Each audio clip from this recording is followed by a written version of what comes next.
bevo.com.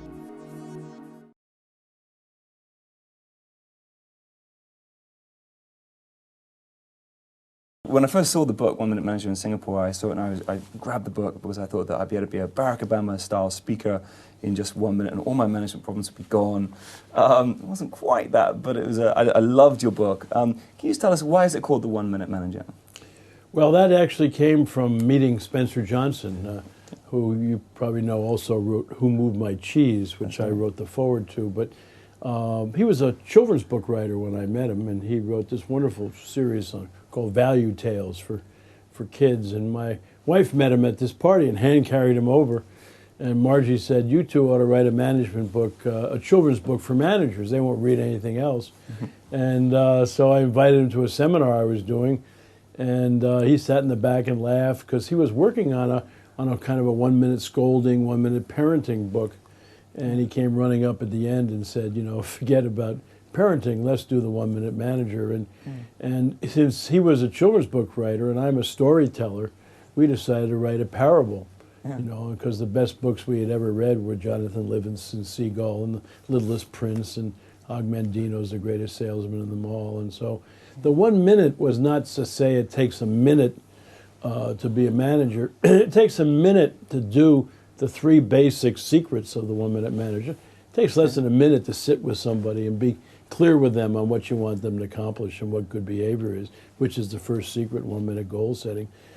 It only takes a minute to wander around and catch somebody doing something right and give them a 1 minute praising that you notice what they did and tell them what they did and how much you appreciate it. It only takes a minute when somebody is off base to redirect them, if they're a learner, back to the goals that you agreed upon. Or if they know better, you can reprimand them, but you always end a reprimand with a reaffirmation.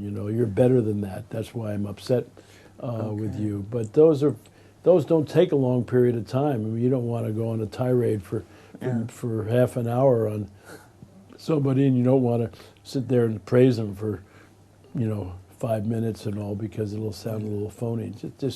I noticed. So I suppose it's really the fact that you don't have to spend that much more time to be a much more effective leader and get dramatic output as a result of that small input that you're saying. So if we can just go through the 3 secrets, Ken, very, very quickly, if that's good with you. The first secret is obviously about goal setting, making sure people know what they're doing. So why is that important, and what's some of the secrets? Well, all good performance starts with clear goals. If people don't know what they're being asked to do and what good behavior looks like, there's no way they're going to accomplish it. So that's the first thing you got to do as a manager, is make sure people are clear. And they need to know what good behavior looks like, because if you can't measure something, you can't manage it, And a lot of times we evaluate people on things that nobody knows anything about, like promotability, initiative, crazy stuff like that. So how do you define that?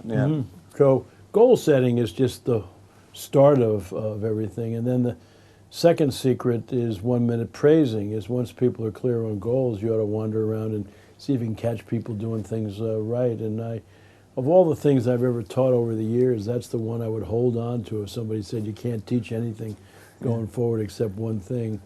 Because I think the key to developing relationships in great organizations is to accentuate the positive and celebrate people's success. And then finally, the third secret is a 1 minute reprimand, is if somebody isn't performing well and not even approximately, there's 2 choices. If they're a learner, you redirect them, which says, I'm not sure if you're clear about this, let's review what the goals are and all. If there's somebody who knows better and has been working with you a lot of time, they just haven't been doing it, it's an attitude problem, you give them a reprimand, tell them, what they did wrong, how you feel about it, I'm upset, I'm disappointed and all. But you always end a reprimand with a reaffirmation, which is, the reason I'm upset with you is you're one of my best people, I always count on you. And so if you can't say the reaffirmation, then they must be a learner, you should be redirecting them. So they're very simple things, and it doesn't mean there's not other responsibilities as managers, but since the key aspect of any manager is managing performance, those 3 things are key. So, goal setting sets up performance planning, and praising, redirection, and reprimands are good for day-to-day coaching, so that when you get to evaluation, people can get A. Ken, I was watching one of your DVDs where you mentioned a Segal Manager, and I had a whole Rolodex of people that came through my mind. What's a Segal Manager?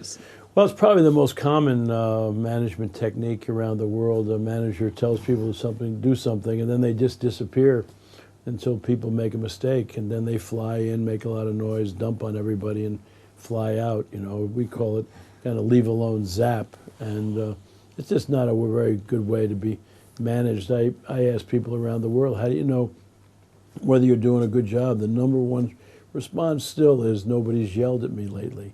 So no news is good news. Yeah, yeah. Ken, your book was written, as you said, 27 years ago. So, but it's still, the sort of, people are still buying that, they're still passionate about it, as if it just came out last week, and it's a massive new trend. So why do you think it's had such a universal appeal? And can your principles be applied globally? Because I know you've got offices around the world, Ken Blanchard companies. Can your secrets be applied universally, and are they timeless? Yeah, that's what we really found out early on. The 1 Minute Manager got translated into 30 languages, and after that started to happen, we started to think that we needed to set up operations around the world, and one of the first places we came was here to the UK, and so we have a thriving office that we've had here for a long time. We also have an office in Toronto, and then recently we opened one in Singapore, because 80% of the world population is a 6-hour flight from Singapore, so we want to pay a little attention to them. But we have those offices plus partnerships in about another 28, 30 countries around the world. Wow. A lot of the Western organizations have leaders where there is sort of, an 8-hour reprimand followed by a 30-second praise if they're lucky. But do you find that over in Asia there's different type of leaders out there, different type of managers?